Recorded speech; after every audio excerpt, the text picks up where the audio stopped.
Welcome to today's Meet the Funder session, where you'll learn more about the communities affected by Racial Inequality Fund.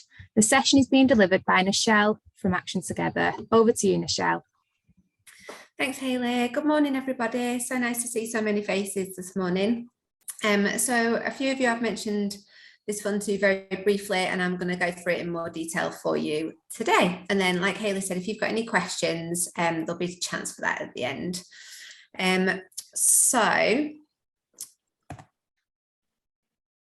me get started.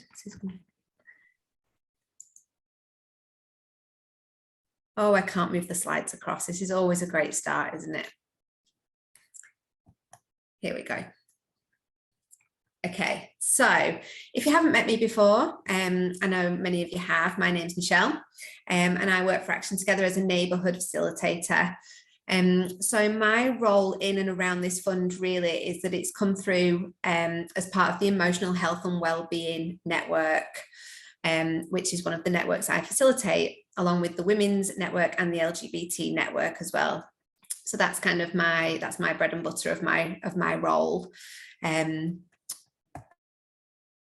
So the fund, where has it come from? So Action Together have secured some investment from what was the CCG to curate an anti-racism programme for the VCFSE sector across the Rochdale borough. So this programme is going to include more than just the projects that we're talking about today. So it's going to include the funding projects, which is why we're here today to learn about those. It's going to include a collaborative learning programme, some borough-wide campaigns and awareness raising, and some events to increase connections between services. And those latter points will come at a later date, and we'll keep you updated as they come through. So this fund is an all-age mental health and wellbeing investment. So whether you're working with young people or the older generations, this fund will include everybody. So Action Together came across this fund, or wanted to be part of this fund, because we felt it really kind of aligned with our own priorities, really around social justice and positive social change, and our want really to fix part of the systems that are not working properly for the service users. So the aims of this fund.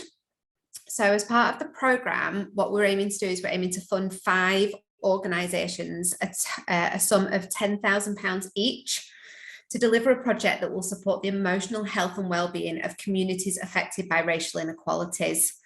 So just some bits around this and other bits that we're going to be looking for as well. I'll come to that at the end. Actually, I'll go through some of the things that we're going to be looking for across your applications. So the aims of your project, of the projects that we want to see, are we want to sustain existing and develop new mental health pathways and support within the VCFSE sector for adults and children. We want to encourage improved engagement from individuals to engage with statutory mental health support pathways, and address and tackle mental health stigma within communities. And around that, to really amplify the voices of the communities affected by racial inequalities, and what we can do to improve the pathways for them. So who's the funding for? So you will need to be a voluntary community, faith or social enterprise group, locally rooted or actively working in Rochdale. So your project needs to be based in Rochdale, or you need to be a Rochdale-based group. You need to be a member of Action Together, which I'm going to assume most of you are, with you being here today. And you need to be a formally constituted group. So some of the key information around the fund. So you can apply for up to £10,000. Like we said, ideally, we'd like to fund 5 groups, £10,000 each, to run quite substantial projects. So who can apply? I've just gone through that. So you need to be a formally constituted group or working towards that, which we can support with if needed. So we're looking, the timeline for this is really for, the fund is live. So I will share the link to the fund on the website once I've completed this presentation. So we would like all applications to be in by Friday, the 21st of October. Then what we're planning to do is that your applications will then go to our community panel, so the same panel that score the RRR applications, where decisions will be made.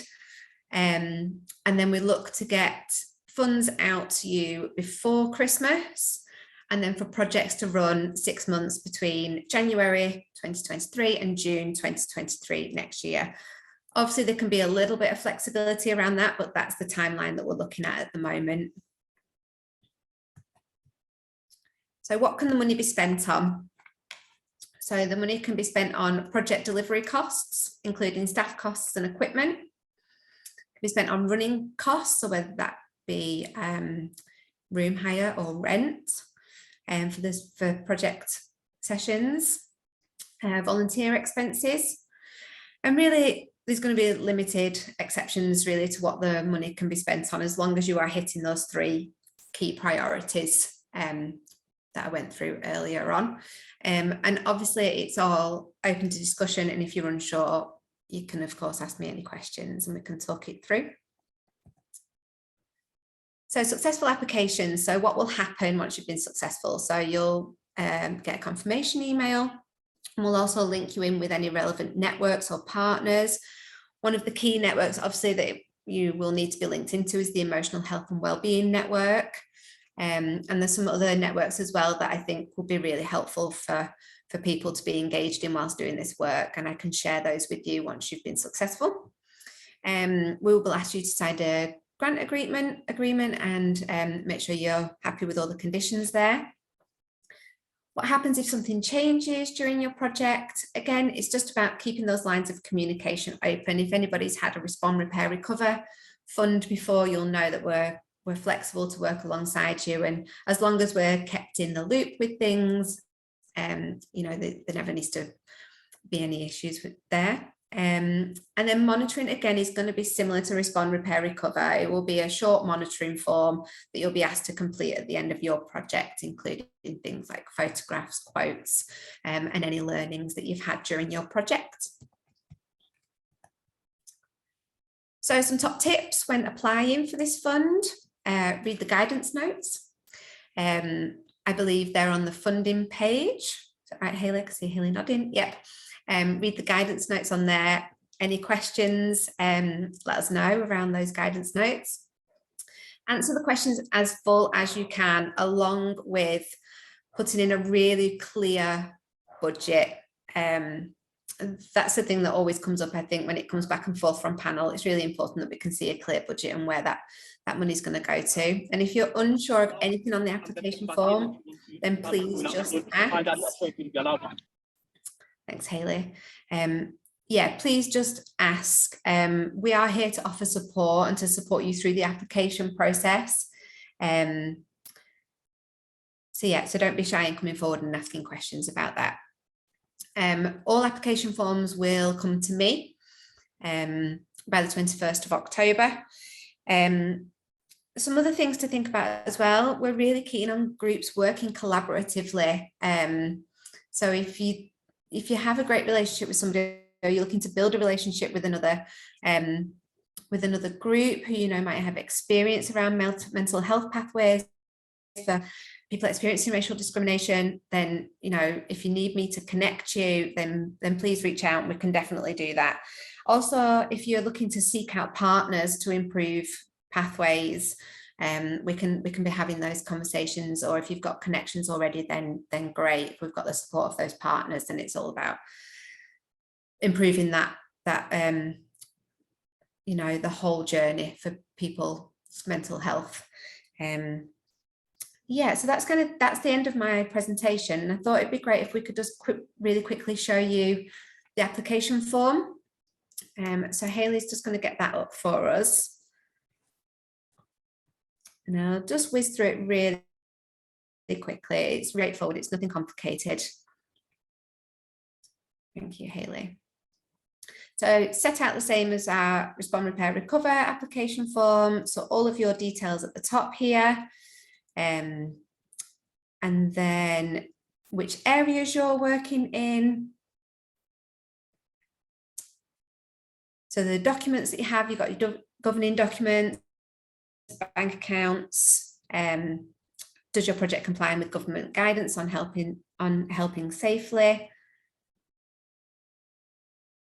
And then going on to your project. So the name of your project, what your ideas are, what you're going to do with the grant, maximum of 500 words. So we're not asking for, you know, a four-page essay, just a nice concise summary of what your project is going to be all about.